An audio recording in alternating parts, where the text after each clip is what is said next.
5.1. Determine the horizontal and vertical components of reaction at the supports. Degrade the thickness of the lead.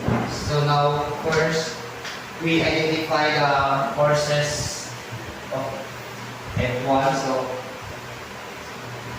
this is our Fx and this is our Fy. So, as you can see na 3, 4, 5. So, may atong F, ay atong Y, may atong X. So, Fx is equals to 500, 350. Atong Fy, 500, 40. And also, we identify its EY, and also its EX. And this is our B.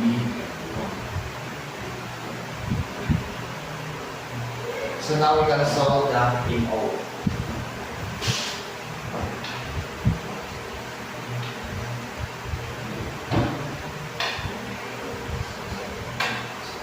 MO is equals to 540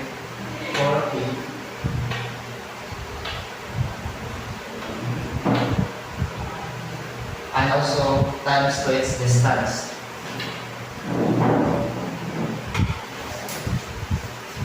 Plus the 600 LV minus its BY and also its distance times 10 equals to 0.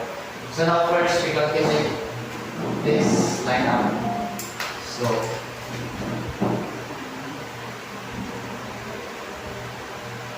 2,600. 2,600 minus BY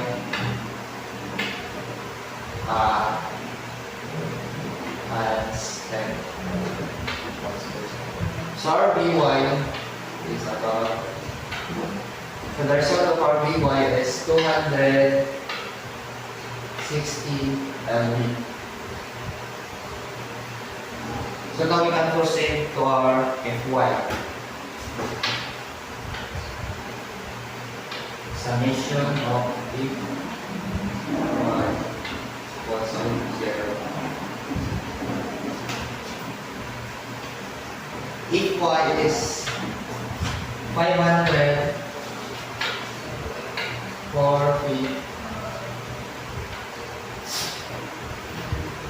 540 minus EY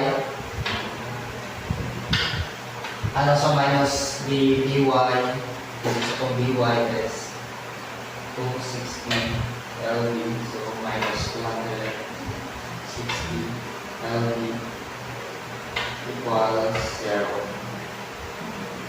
So we calculate this.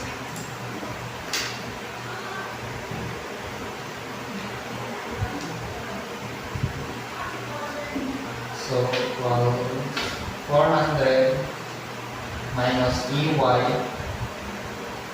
minus 260 equals to 0. So our EY is equals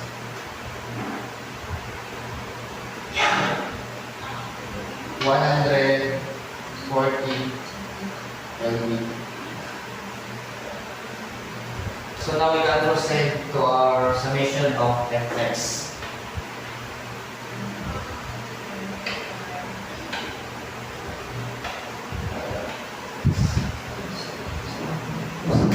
Our summation of Fx is was negative Ex kaya ito yung direction. So negative Ex plus sa kanin na force 500 3 feet. 500 times 3 is equals to 0. So now we can calculate the Ex.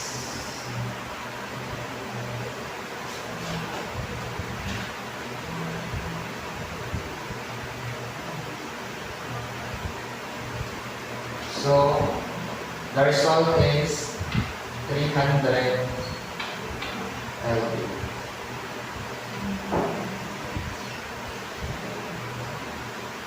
So now we get its dy, ey, and also dx.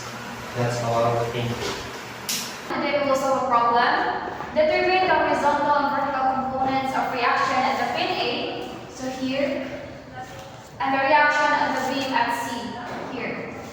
So since we had a pin support, we will have a two reaction, which is AY and AS. And we assume that our force is go downward, so this would be the Fy and Fx rather. And our angle would be 45 because if the horizontal and vertical components has the same distance, it would be automatic 45 degree. What's the process para makuha ang 45 degrees? So to get the 45 degree, we use inverse tan. So inani ang formula. Inverse tan. Fy is being divided into our Fx.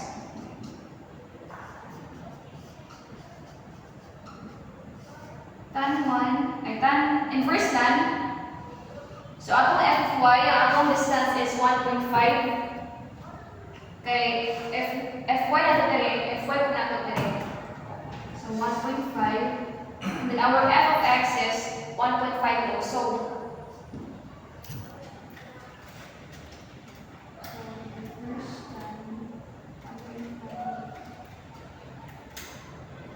So ayan, result is 45. So dira ang ika ng atong 45 degree. So after getting our 45 degree, we will solve into our triangle using trigonometry. So Fy would be equal to Fc, this Fc sine 45, and ang atong Fx would be Fc cos 45. If you wonder nga nung sine and cos akong gamiton, so if ato siyang i-plot into triangle, muna itong 45. So anything na atbang sa 45 is opposite. Ang ato ang gamiton na triangle would be sine. So if adjusted ko siya, dire, ang atong gamiton is cos. So since ang ato ang y is this line, so muna ang reason ng sine 45, and ang ato ang fx ko which is kani, so cos 45.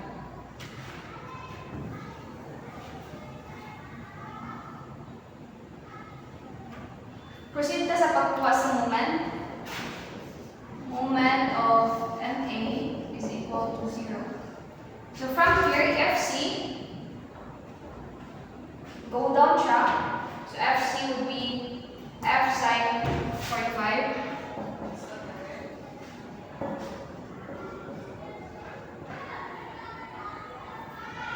Ang iharang distance na magian is 1.5. Hindi na ba kaya pilon ang parang 1.5 na lang sa IY? Oh. Dili na siya ito yun. Ay, kaysa y axis, so siya bilong. Moment. So kung fx, x na din ang sa tanan. Cos x equation x, then if y equal y components po. So f, sa moment, f sa sine 45, yung maagian na distance is 1.5.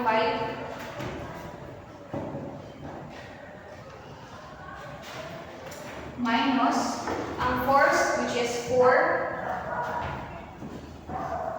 Tapos ang iyang maagian is 2, which is 1.5, 1.5. 1.5 plus 1.5 is equal to 3, is equal to 0. So to get the sine Fc, ato na siyang i-calculate first.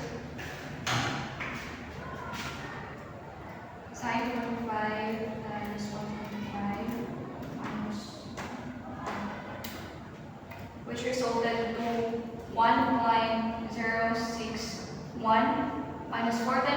equal to 12. So, ato rin siyang i-divide FC 12 divided by in sine 45 times 1.5, which resulted to 1.061. So, ang ato ang FC is 11.31 kN.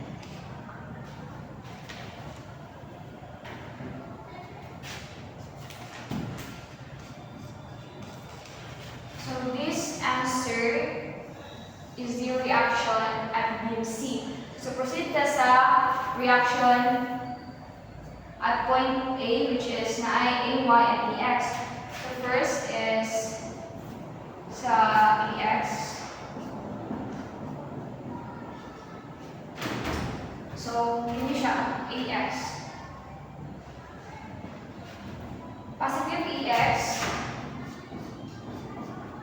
Okay, remember on AX,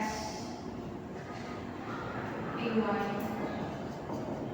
So if padalong siya dito, negative, and padalong siya dito, positive.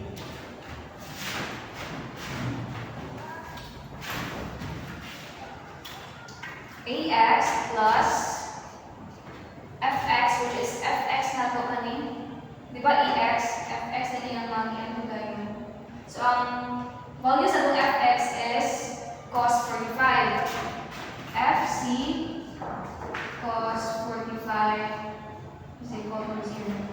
We already get the fc, which is 11.31, and we all need to do is to substitute it into our fc. fc plus 11.31 cos 45 is equal to 0. If I try to calculate 11.31 cos 45, it resulted to 7.99 or 8. So AX plus 8 is equal to 0. I-transpose na to, it would be EX is equal to negative 8 yan. So since ang atong nakuha na answer is negative, therefore, ang atong assumption here sa EX is wrong. Imbes dito, ang atong assumption is dito, nakuha ang tawag negative, ang iyahang padulngan is pabalik siya. Direct. So, sa'yo kung atong assumption, ang atong nakuha na is pagbutang ang tawag na yung figure. So if positive ang magawas, mo din na kayo change. Hindi na kayo change. Muna kita, right na atong assumption. To solve for our fy,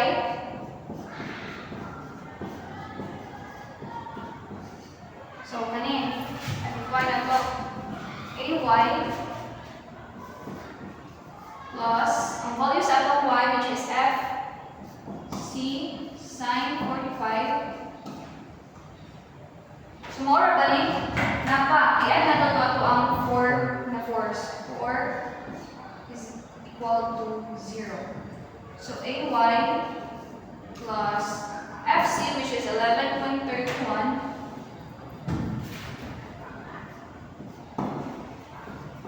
sine 45 minus 4. So, 11.31 sine 45 minus 4 is equal to 3.99 or 4. So AY plus 4 is equal to 0. Same we're going to pahaton, transpose na to. AY would be negative 4 kN. And since we got the negative, wrong yan po ng atong assumption sa atong AY. So therefore, imbes masakan na siya, ang reaction na to, ang correct is pa-down. Ang atong nabuhatan is gunahan natin siya o figure also na pa-down ang iyang reaction. So this would be the answer for our AY. This would be the answer for our AX. And at point C. So ang summary,